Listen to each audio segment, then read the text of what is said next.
You wanted the best. You've got the best podcast, the hottest podcast in the world.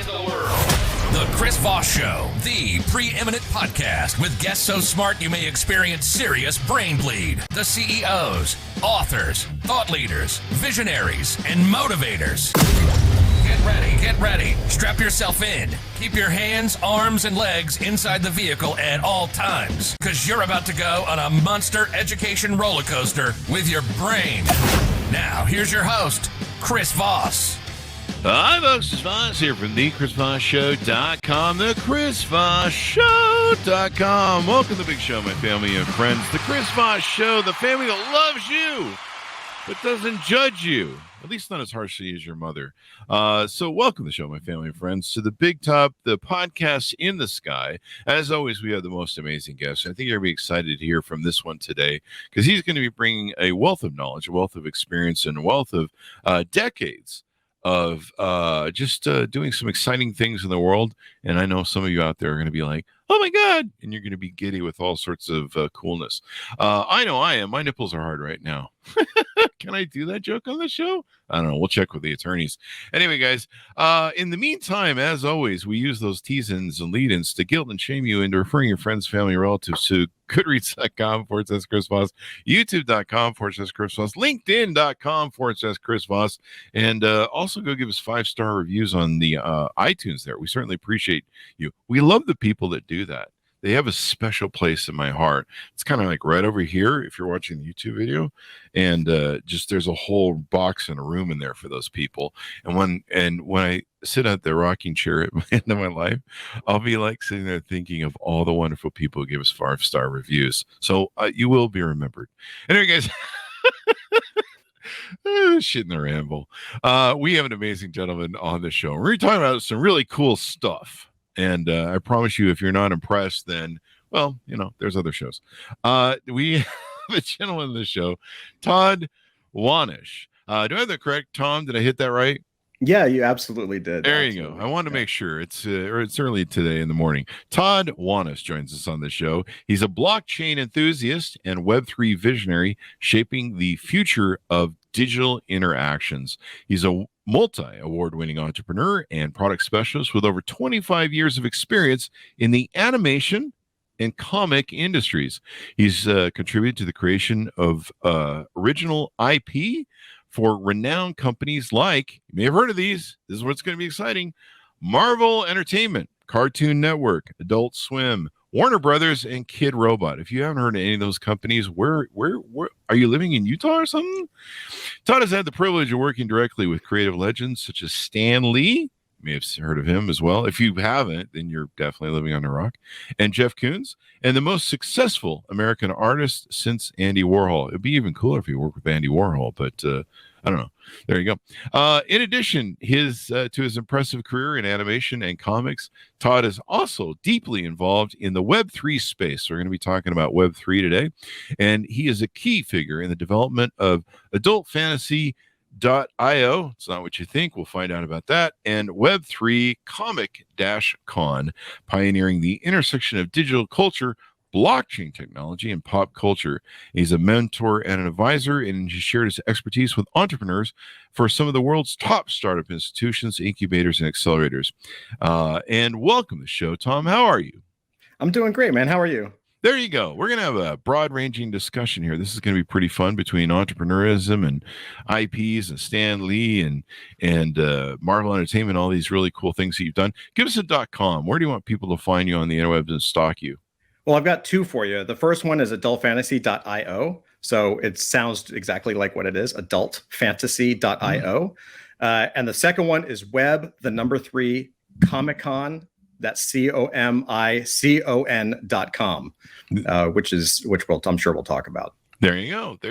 So give us a 30,000 overview of both of these companies. I know Adult Fantasy sets a tip off that it might be something, whatever. And I guess I had a dirty mind, as you explained to me in assuming something. Tell us what they are. Well, Adult Fantasy is smut. No, I'm just kidding. Good night, folks. See you later. No, we just lost half the audience.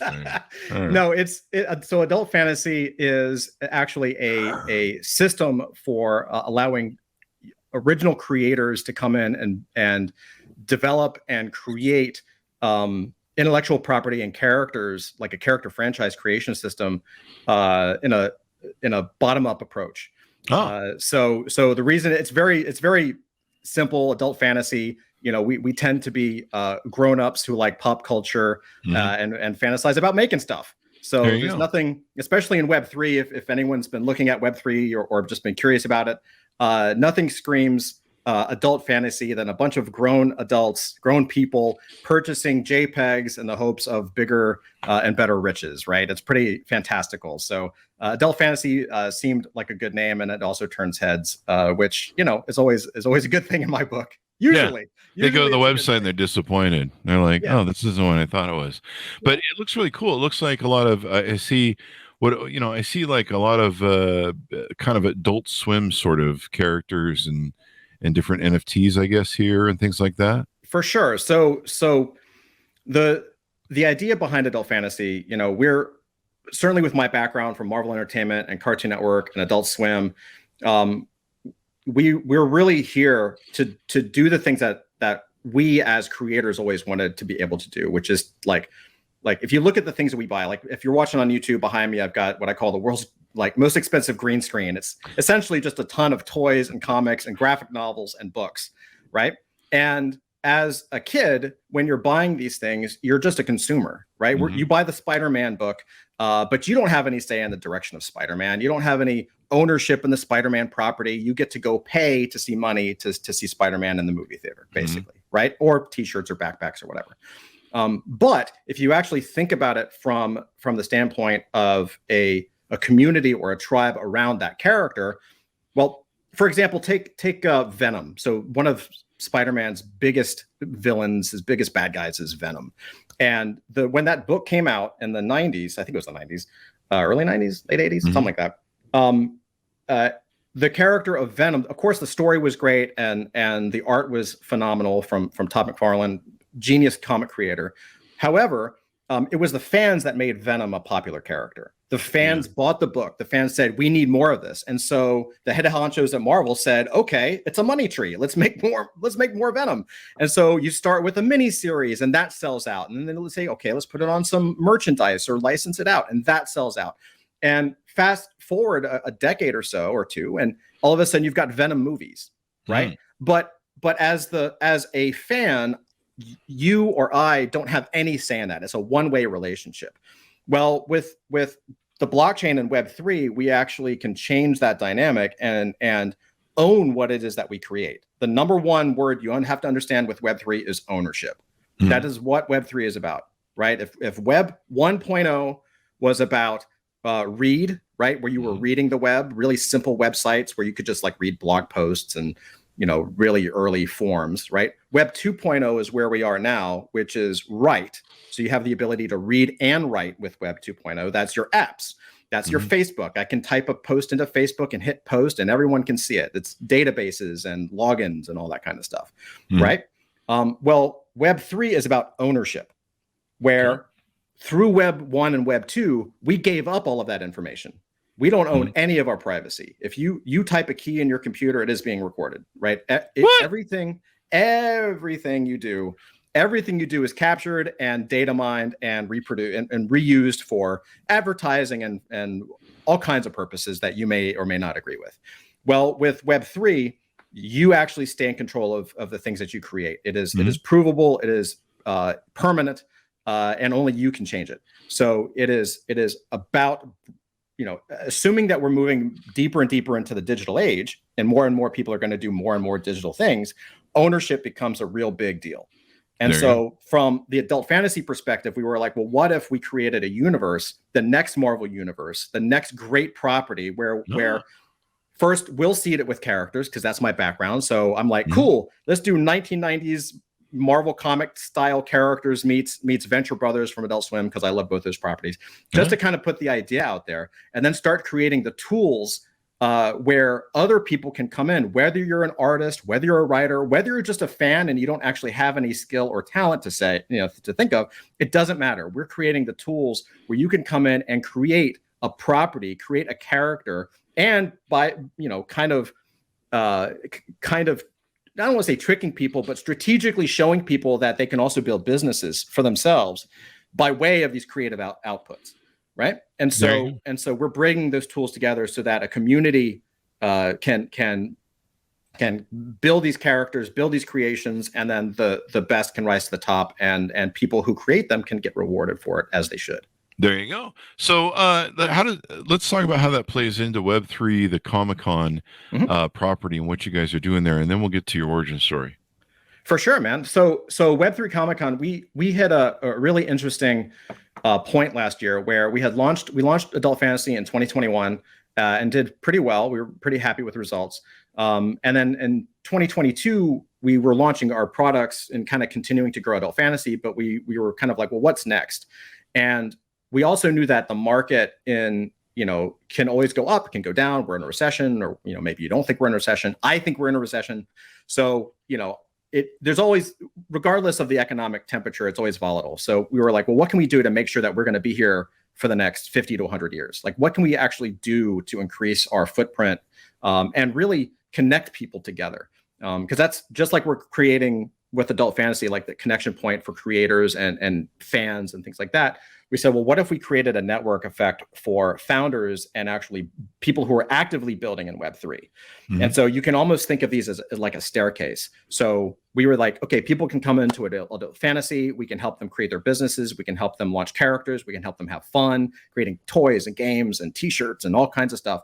And then if they get traction, or if they want to get a bigger audience, maybe we can create something like Web3 Comic-Con where they can have a virtual booth and they can actually do interviews and actually get their work exposed to a much broader audience. And the other reason we thought about this is, whereas in IRL, the real world with pop culture conventions, you can travel, there's a ton of them, and they're relatively affordable. In Web3, these conventions are scattered all over the globe, and in some cases they cost thousands of dollars. Mm-hmm. And so from our perspective, we were like, well, that's not really going to onboard people. And a lot of people kind of have heard the word, blockchain, or heard the word Web3, and they're not really sure what it is. And they're not sure how they fit into it. Is it a scam? Is it not a scam? Like, there's all kinds of crap information out there. And so we thought the best thing that we could do was to put a virtual conference together with some of the best pop culture and entertainment brands that we know, friends of ours, get them all together, do interviews, and really educate people about not just what each project or company is working on, but really show how Web3 is the future of entertainment and how it's the future of popular culture, among other things. And the best way we could do that from a ticket price is to say, it's free. So if you go to web3comiccon.com, you just push a button, say claim your free ticket. It's a free ticket. The show is live right now, as in today. It goes on for the rest of this week. So if you're watching, you can go there right now. It's fantastic. And thankfully we've gotten a fantastic response from fans and creators. And we think this is the beginning of a beautiful thing. There you go. I know a lot, we talked in the green room, a lot of people can't go to these shows because they sell it so quickly. They're expensive to go to. And a lot of events have gone online now. 5,000 plus attendees, 40 plus speakers, 3 days. It's going between August 16th through the 18th. Correct. And so, people are still watching our videos from 10 to 15 years ago. So is this going to be held every year? So if someone's watching this 10 years from now, they'll know where to go. Yeah. Is that the planned yearly sort of event? 100%. So we'll be doing this every single year. And we're also, once the convention is over, so if you're like, it's the 22nd, I'm like, damn it, I missed it. I just heard the show and it sounds awesome. It's totally okay, because we're planning different ways that people can watch all of the replays and get access to everything. So this is an ongoing venture. And we're really here it's a cross between education, a lot of education in the space, but we do it in a fun way, because I think that the way to become a fan of something and learn what it can do for you is by seeing what it can do for other people and have fun doing so. There you go. So and it looks like we even have the future of golf. We talk about all kinds of stuff. So sports, games, comics, you name it. And you guys have a thriving Discord, looks like, about 7,000 plus people that are in their Discord doing stuff.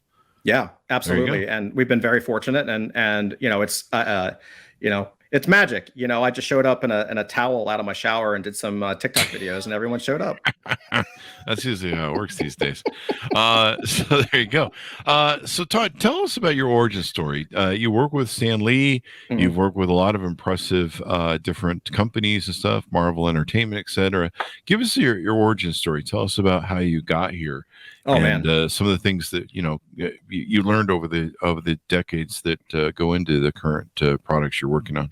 Oh, for sure, man. Great question. So the TLDR of my background is, I from the time I can remember, all I wanted to do was draw comics professionally, and so I have kind of a one-track mind. When I put my mind to something, I tend to do it, just like conventions. Like, hey, let's throw a convention. That'll be easy, right? It's totally fine. We'll just learn how to do it.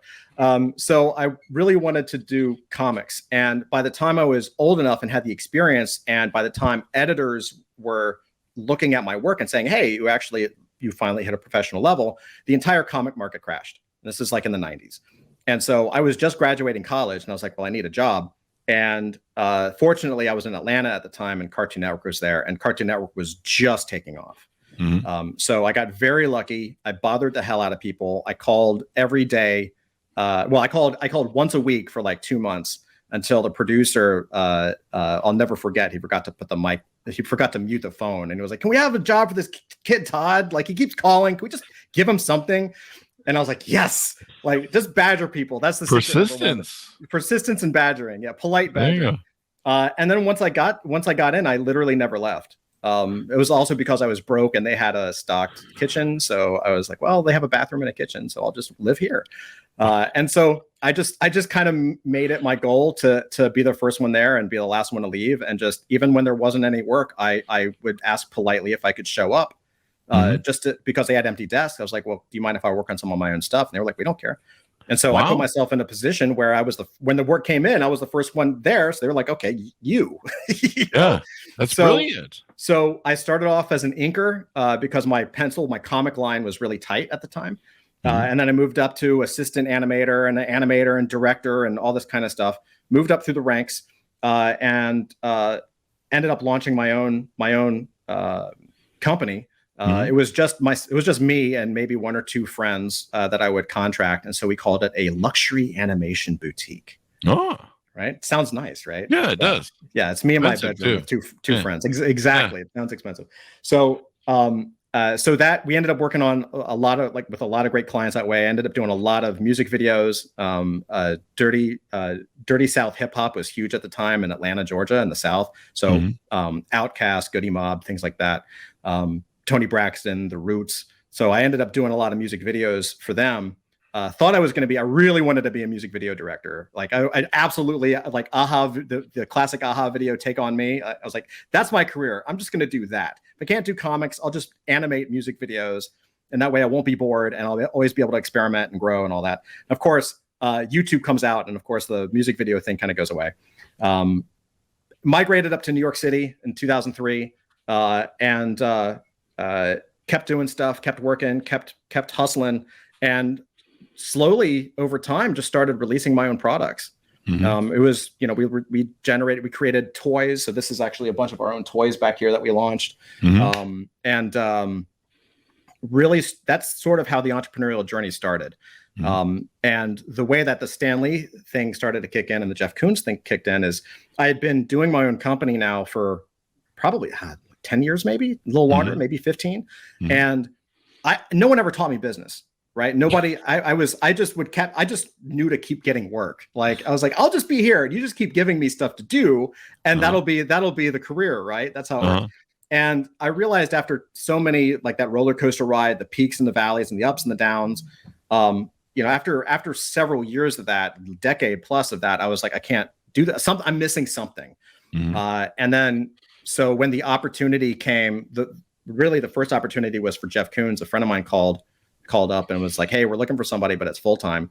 I shut the studio down. Hardest decision I ever made. It was a massive pay cut. I mean, we're talking, a lower than $20 an hour job. Wow. From making, close to six figures, around six figures a year. Yeah. Right? So I was a huge pay cut, but I was at a point where I didn't like I didn't know where to go. I didn't know how to break the ceiling that I had created for myself. I was like, well, this guy's the number one artist on the planet. Like, surely if I'm inside his company, maybe I can, like, of course, make the best work I can and make myself a valuable assistant and all that good stuff, but also learn the ropes. Like, what does this guy know that I don't know? Right. And that was also the same thing, the jump from Marvel. So I learned all the stuff I wanted to learn working with Jeff. It was a fantastic experience. And then the opportunity for Marvel came up. Exact same thing. I had a friend call me up from, like, a guy I knew in college. Someone who I kind of peppered his mind like 3 or 4 years prior. I had just said, hey, by the way, if you ever need an Iron Man animation, give me a call. I'll do it for you for free because I fucking love Marvel. You know what I mean? And he calls me out of the blue and is like, hey, man, you remember that animation thing you were talking about? I was like, yeah. He's like, you still doing it? I was like, for you, of course. He was like, well, they're looking actually at Marvel. They're looking at maybe bringing somebody on. You want to do an interview? And I was like, yeah, why not? And so one thing led to another, and that's how I landed at Marvel. And they brought me in to develop my own intellectual property. So I got to go through their 8,000 characters and create a pilot. And then they brought in Stan to pitch the pilot at San Diego. And it was wonderful. It was fantastic.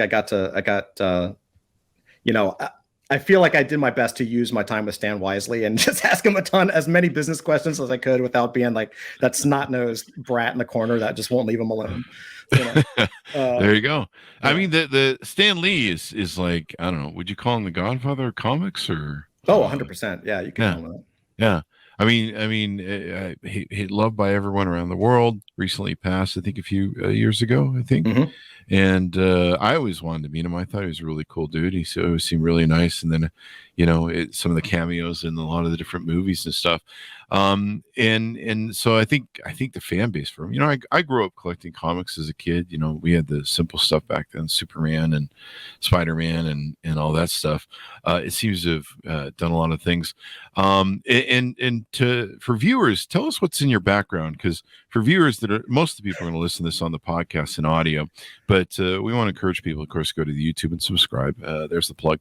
But what's behind you? There is a picture of Stan Lee behind you and other things. Give us a readout on what that.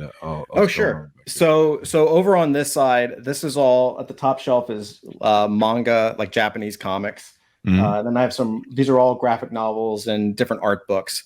And then directly behind me, this pillar kind of in the center, these are called Marvel Essential Collections. And they don't make them anymore. But what they did for quite a while was they were reprinting all of the classic stories, all of the stuff from Fantastic Four #1 and Thor #1 and Captain America #1 through the issues of hundreds. And what they were doing is they were reprinting them in black and white on newsprint paper, just like the original comics. And so for an artist perspective, to see tens of thousands of pages from the masters of comic illustration as close to seeing the real art as possible, right? Without like an artist edition or something. It's just a treasure trove for me. And then up here directly behind me, we have other artists. We've got Alex Toth and Jordi Brunet and Katsuhiro Tomo, who did Akira. That's an entire shelf dedicated to him. Akira Kurosawa? No, Akira the movie from 1988. Okay. Yeah. So Neo Tokyo, all that good stuff. So basically, these are sort of the people that inspire me. This is like my inspiration wall. Yeah. And then to this side, these are all pieces that we created. Like, this is a lot of I'll show you real quick on YouTube here. So these are a couple of characters. Wow. Right. And so these were very similar to what we're doing now. This was an early experiment called Blanky, and I think 2008. It was 2008 to 2010.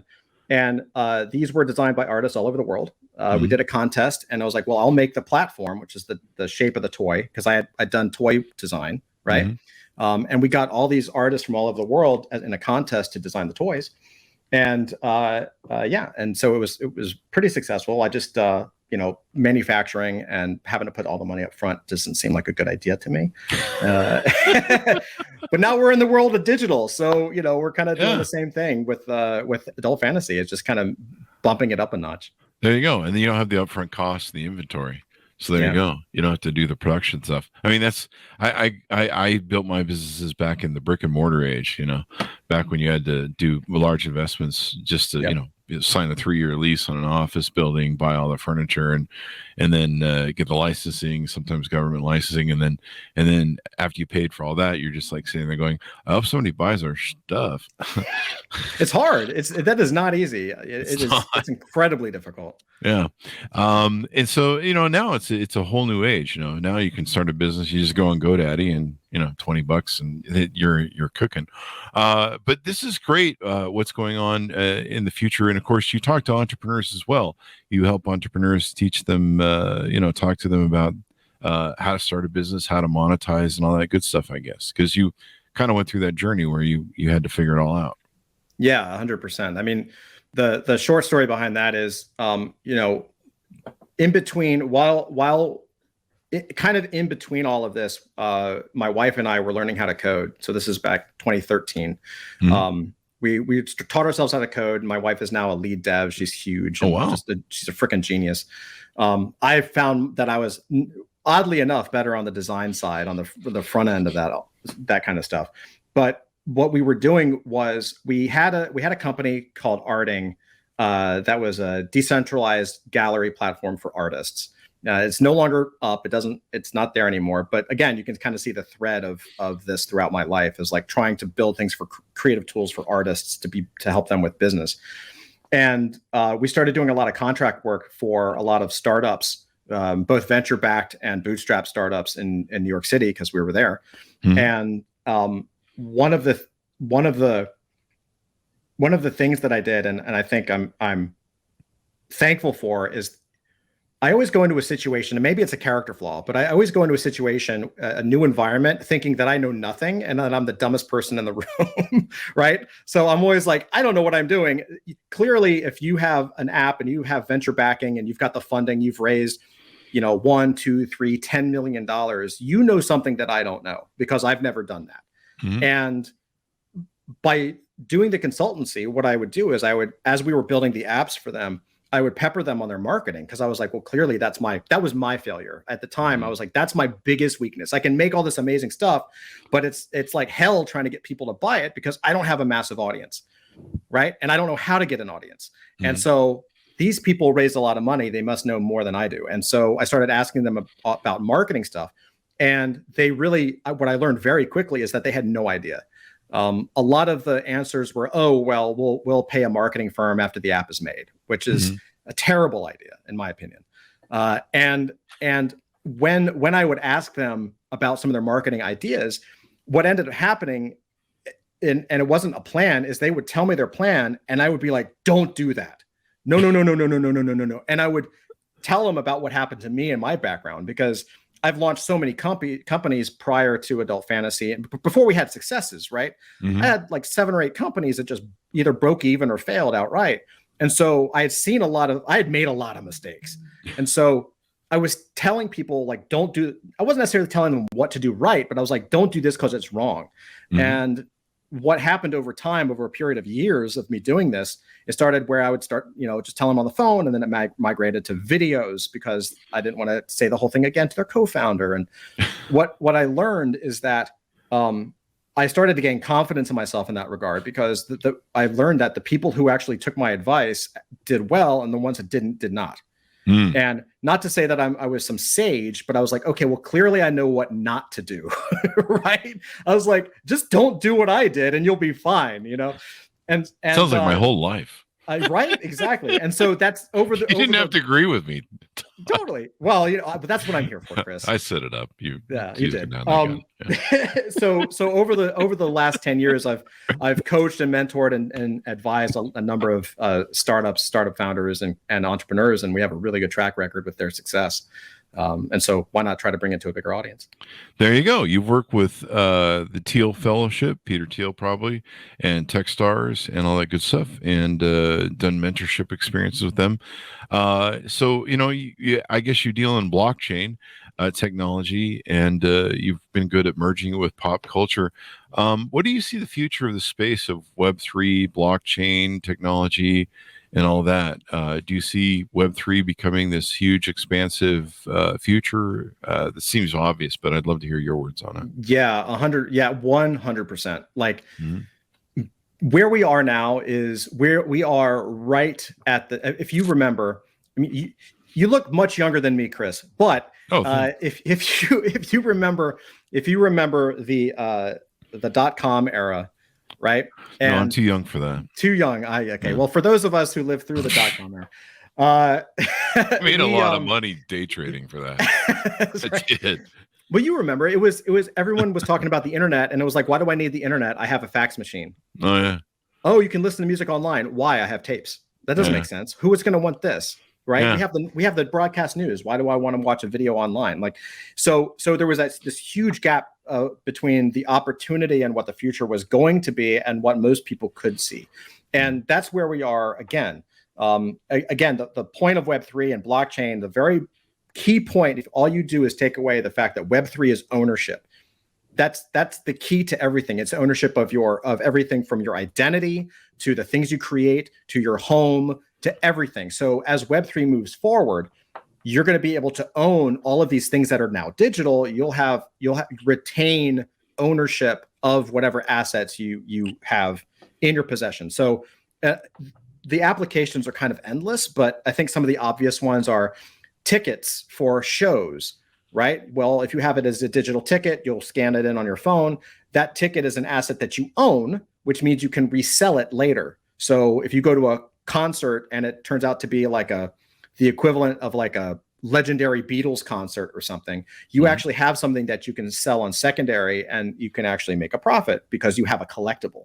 Likewise, you have a lot of fraud that happens with home title things and all kinds of stuff. Well, if you have your home title on the blockchain and it's clear that you own it, right? It's immutable. It can't be changed, which means unless you do something stupid, it can't be stolen. Like, it's permanent. It is a record of the things you have. Other uses that aren't necessarily like fun comic book, animation, entertainment stuff that I think are important.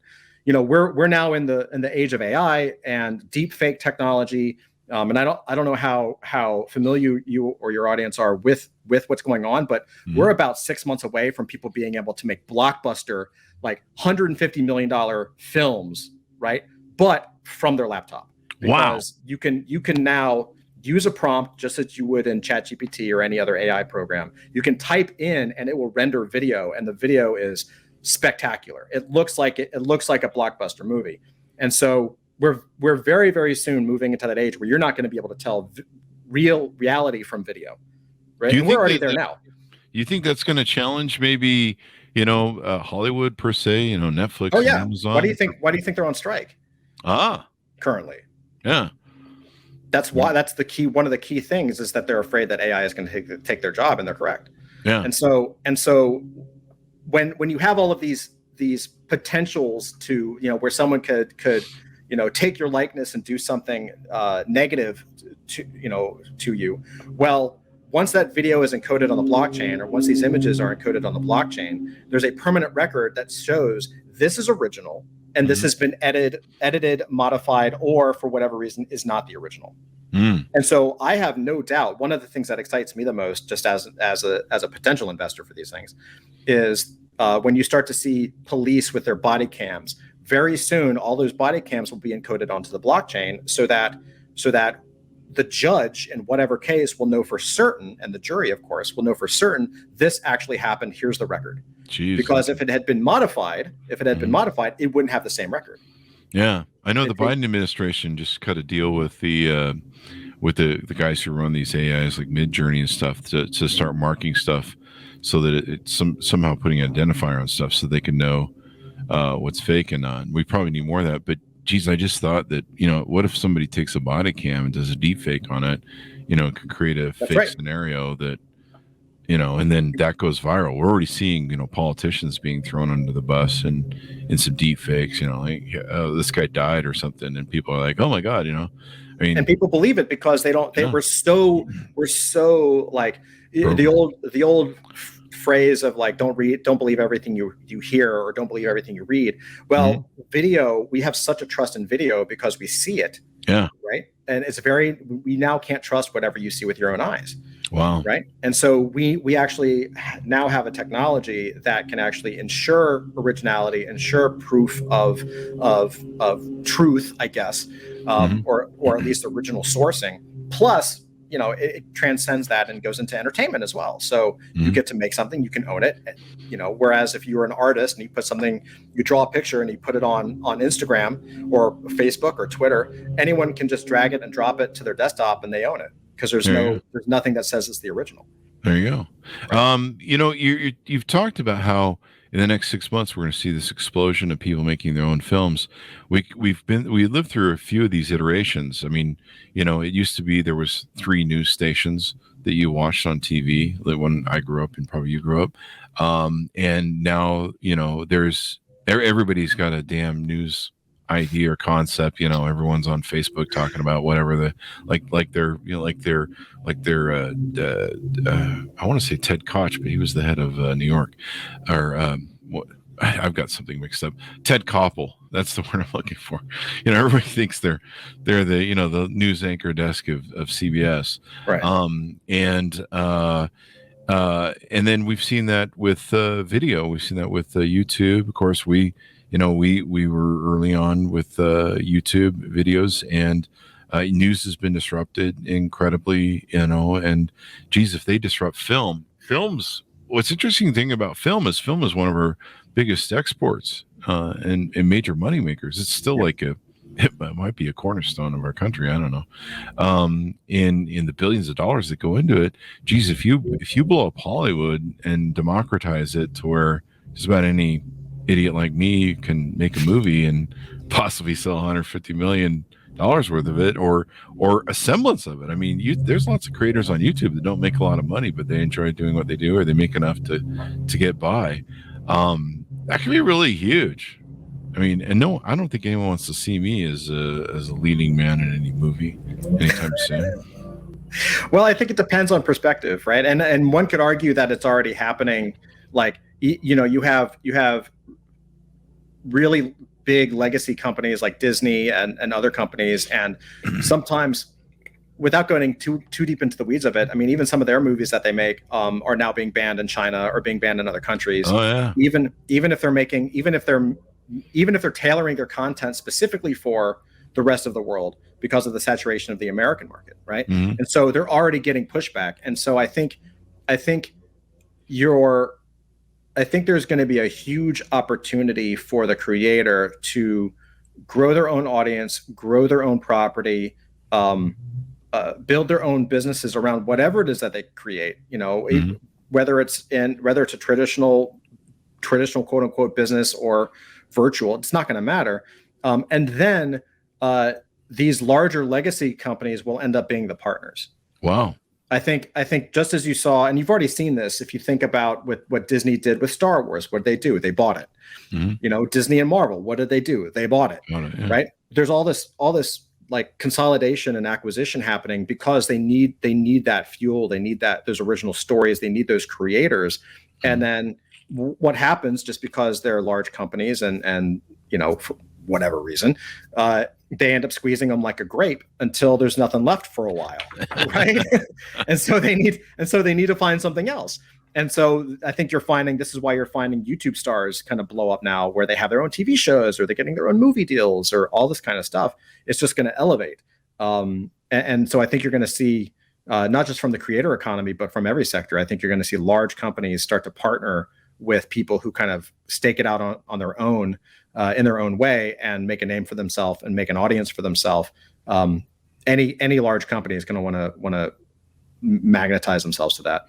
So I went through the Twitter, social media, new revolutionary era post the Great Recession, and it was like the Wild West. And then of course there was the gobble up of Facebook buys everything, and as you mentioned, Disney buys everything.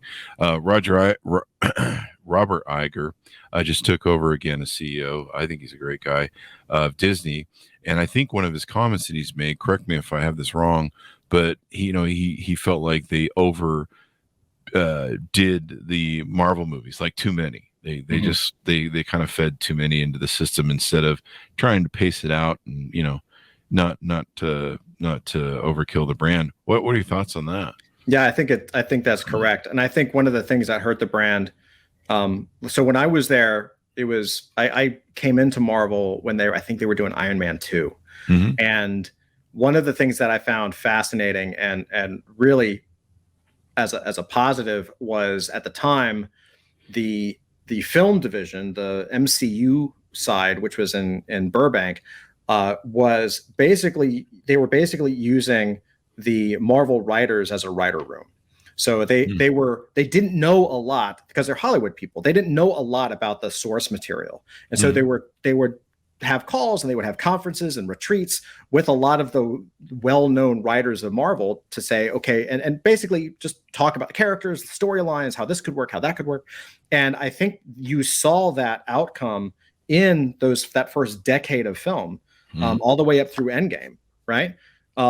Now, prior to that, prior to Endgame, and I think was it I don't remember if it was happening when I was there or after I left, but at some point, Disney basically said, "We don't need you guys anymore. Thanks. We got this." Right? I mean, wow. Hundreds of billions of dollars, a year later, and you start to feel like what's up. And so they didn't talk to any of the writers. They didn't talk to any of the creators. There's still people. I don't want to make a false impression. There's definitely still people at the MCU in there that know the history of Marvel and that are very knowledgeable of the topics, of course. But to the degree as it was in the initial days, it was no longer the case. And in my opinion, I think, and I could be totally wrong, and that is a little bit of an outsider looking in, even though I was there for a while. Like, in my opinion, I think that hurt the films, hurt the brand, because they're at the point now where a lot of the storylines, a lot of the characters, a lot of the things that are going on are kind of in name only. Right. And maybe that's because they feel like they've kind of gone through the history and picked out the best stuff, and now they have to create new stuff. I don't know. But I think that there's a creative deficit. There's a gap between the fans like myself, who there's a million stories I would love to see, right? And the people who are making it, who either may not like the original story, think they can do a better job, may want to use it as a platform for something else. Whatever the reasoning, they're not elevating the classic stories in a way that they were in the beginning. Yeah, I would agree with you. I mean, I probably lost my comic book fan years ago, but I kind of gave up watching Spider-Man. Don't hate me, but it's just like, can we quit telling the original story and do something different? Like, every time I go, I'm like, wait, I thought there was another guy with Spider-Man. Who's this guy this week? The same thing with Batman. It's really annoying, especially when you put the guy from the vampire movies who can't act his way out of a paper bag in charge of Batman. Come on. Which is probably why they brought back the great actor, I forget his name, but he's been in so many movies for one of the Marvel things. And I'm like, yeah, go back to him. But they did, Star Wars did the same thing too.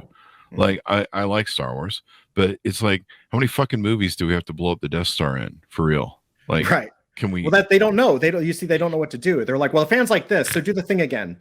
We'll just do the same movie but different. Like, right? No more Death Star. Just move on. Like, they have kind of the I guess the Manchurian I want to say the Manchurian candidate. How old am I? The Manchurian Mandalorian. Yeah, the Mandalorian. Yeah, with the little baby Yoda. But even then, Mandalorian. Yeah, but even then, so many of these movies now, you or I probably remember watching movies back in the day where they didn't make movies necessarily for children targeted or, multifamily spans. And they also didn't make movies for merchandising. Like, there was no Jar Jar Binks and crap and different things for like, we can sell animated dolls of this idiot character. I mean, they kind of did a little bit, I guess back in the day, but it wasn't like the movie didn't seem designed for that. You know what I mean? Like, you can watch movies nowadays and you're like, oh, this is clearly something that's going to end up in the Disney store. I don't know. I think that's a great point. Right. And I think that's also why you're already seeing sort of a bottoms up reaction to that, where people are just like, screw it, I'll make my own content. Yeah. Like, the technology's here where we're like, we can do it ourselves. And I think what you're seeing and what you're reacting against is a combination of the natural greed of large industries, right? Which is not necessarily a bad thing. It's just sort of the way it works.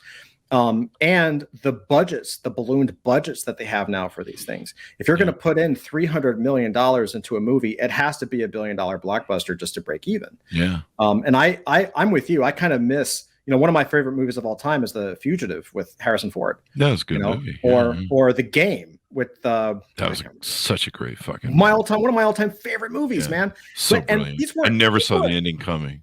Oh, me neither. And I still watch it. And I love movies like that. But that's the thing. Was that $100 million budget? Of course not. Yeah. Did they make it with the idea that there were going to be toys and all this kind of stuff? No, and that's okay, right? Yeah, that would be great. Although I do know a guy who basically turned the game into an actual business. Did he really? That's a topic for another time. Yeah, probably a life coach or something like that. No, like literally doing what happened in the game. Oh, like he? Yeah. Wow. Okay, there's some. I hope his liability policies are high. So yeah, that was one of those movies that I didn't see, but you bring up a good segue why people are sick of Hollywood. I mean, I think even what was the movie back in the day that I think was a black and white, and it was from the 20s or 30s, and it started making fun of how Hollywood just recycles everything. And the irony was, it's the gal that comes down the stairs. It's the washed up actress, I think, movie. Yeah, I forget. I don't remember. But they started the meme joke of Hollywood just recycles everything. And this is in black and white, 1920s, 1930s Hollywood. And yeah, I think you're right. I think everything's been done so much, overdone, redone. I mean, do we really want to see Iron Eagle 20 and Iron Man 10? You're right. I mean, come on. What do you do as a multi-billion-dollar international conglomerate when someone on YouTube can have 5, 6, 7, 8 million subscribers and get 250,000 views on any video that they make in a week? Yeah. Look at how do you compete with that, right? Who's that guy that he just owns YouTube? He's a billionaire basically. Mr. Beast. Mr. Beast, yeah. You look at a guy like that, and you're just like, and there's a lot of kids that would rather watch his movies than some of the stuff that they put in theaters. They tried using a lot of this AI technology in the new Raiders of the Lost Ark. I guess that's a bomb now.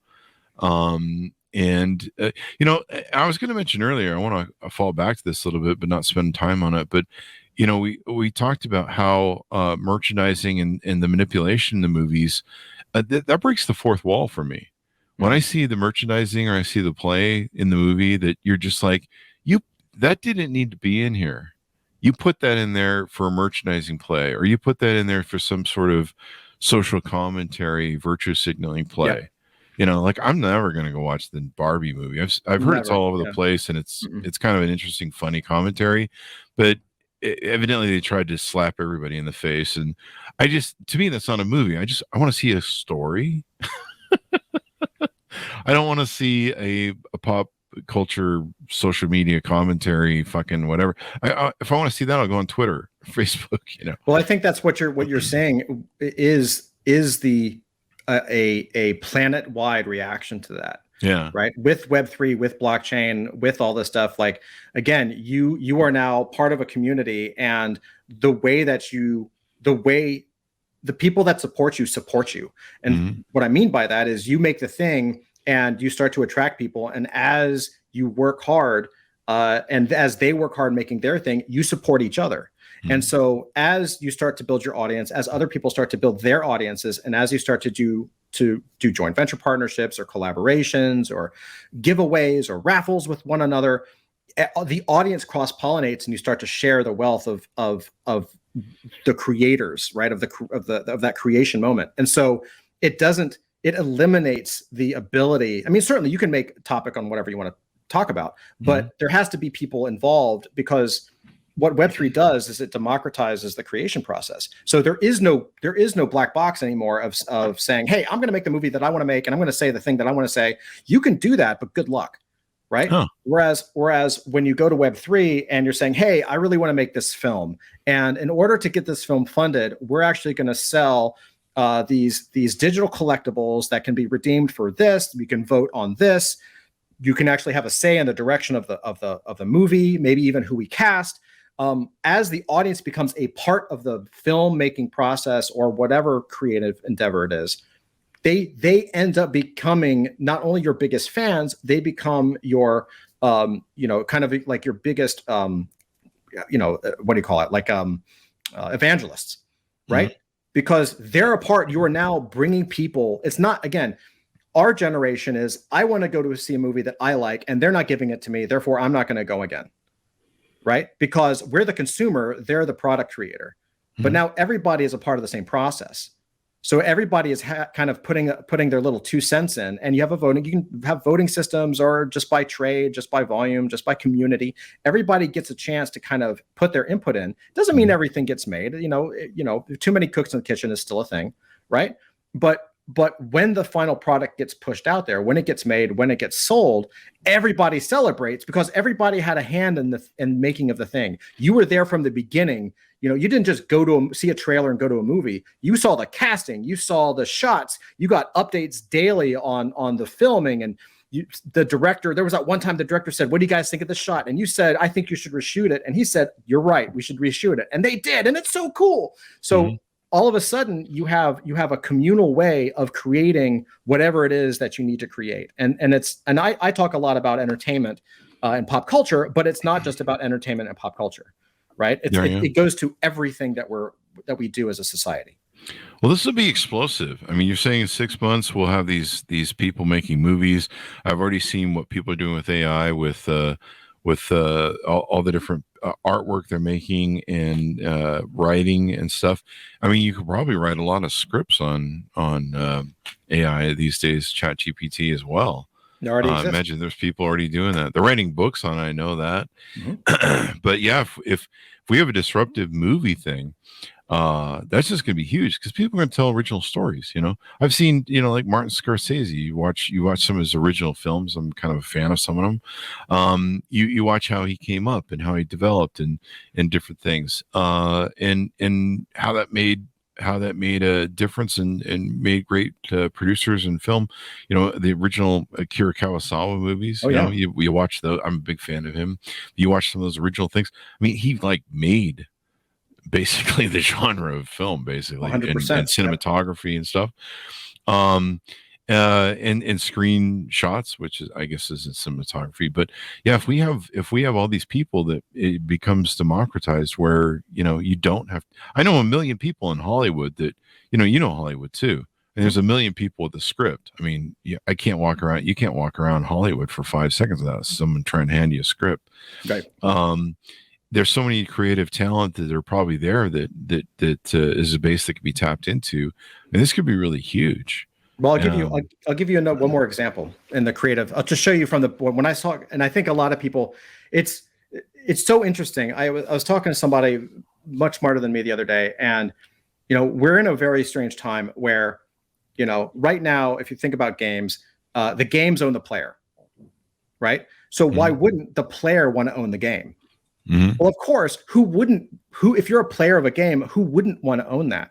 Mm-hmm. But we've been conditioned. It's very much almost very similar to like a Stockholm syndrome, right? Where we actually sympathize with our captors, where we're like, well, what do you mean I can own it? Well, I mean, it's such a radical concept that I think it's very hard for people to grasp. So as an example, like with adult fantasy, we are after Web3 Comic-Con, we're actually in development of a tabletop role-playing game.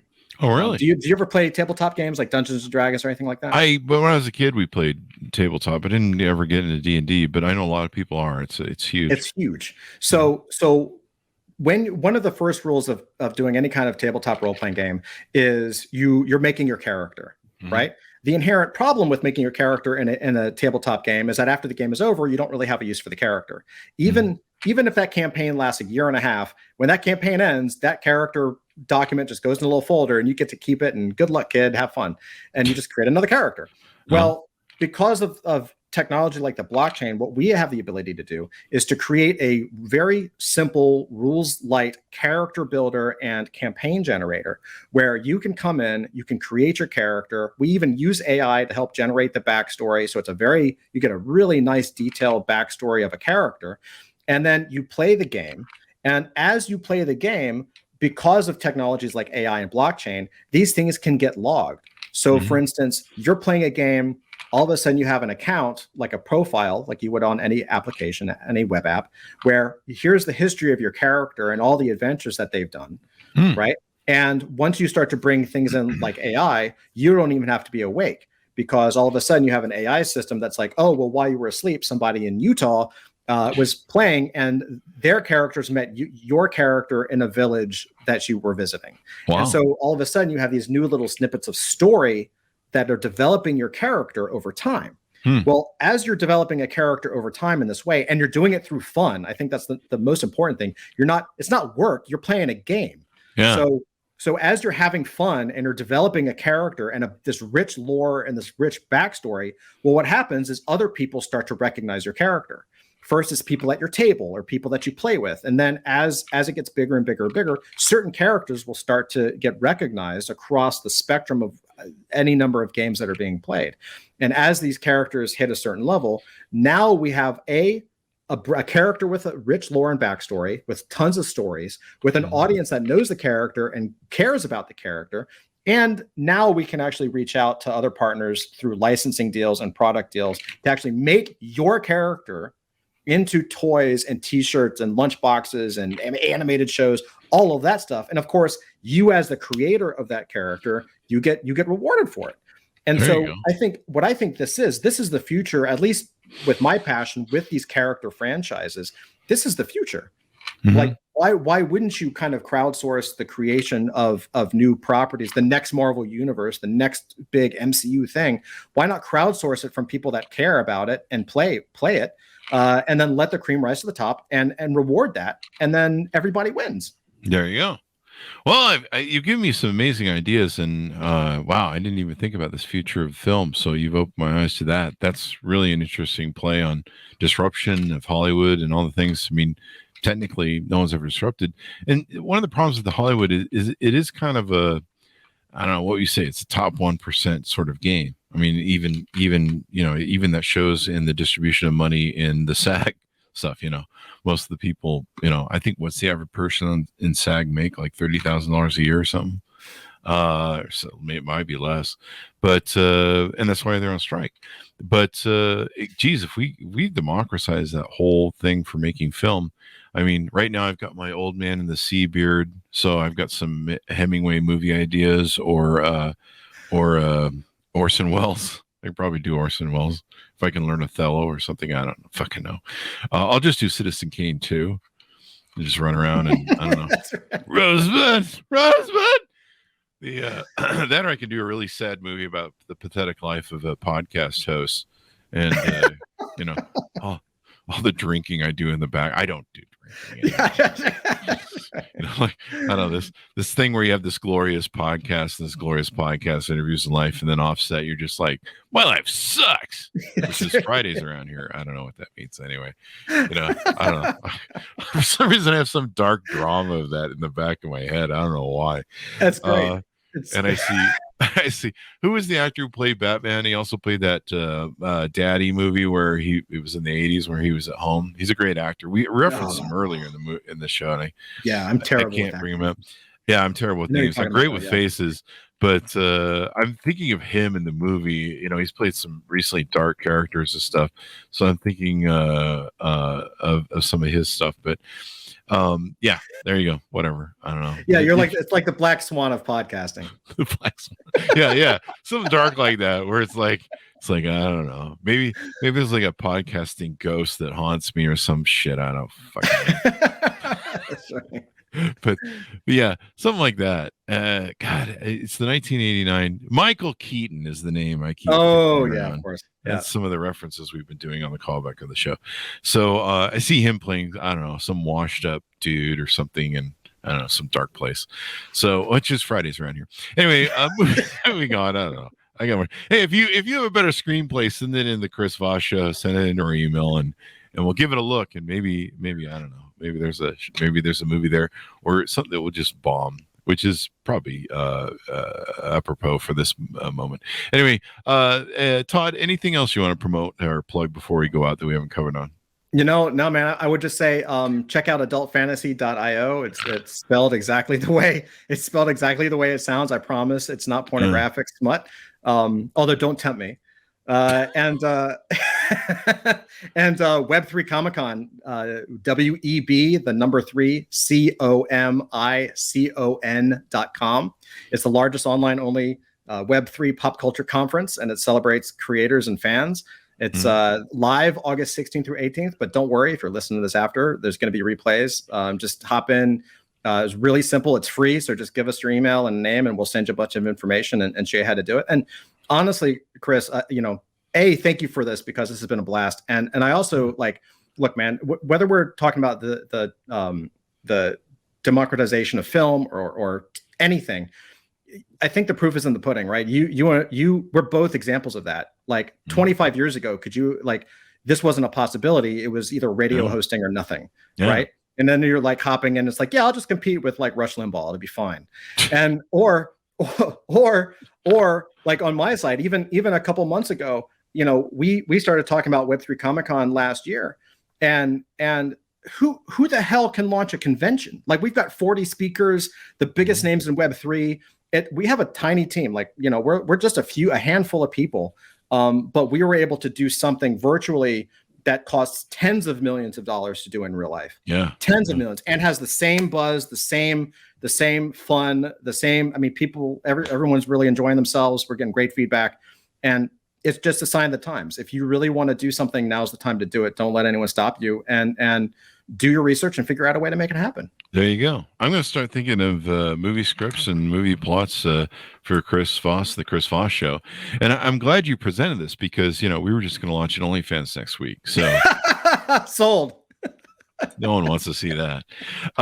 So anyway, thanks, Todd, for coming on. And what a wonderful discussion as well. We got your .coms, right? I think you just plugged them. Yeah, sure. Adultfantasy.io and web3comiccon.com. And Web3 Comic Con is spelled WEB, the number 3 COMICON. There you go. And thanks for coming on the show. We really appreciate it, man. Thank you, brother. I appreciate it. There you go. Thanks, Wahnish, for tuning in. Go to goodreads.com for just Chris Voss for the show to your family, friends, and relatives. Give us 5-star reviews on iTunes. LinkedIn.com for just Chris Voss. And I think YouTube.com for just Chris Voss, if I missed it. Thanks for tuning in. Be good to each other. Stay safe. And we'll see you guys next time. And that's just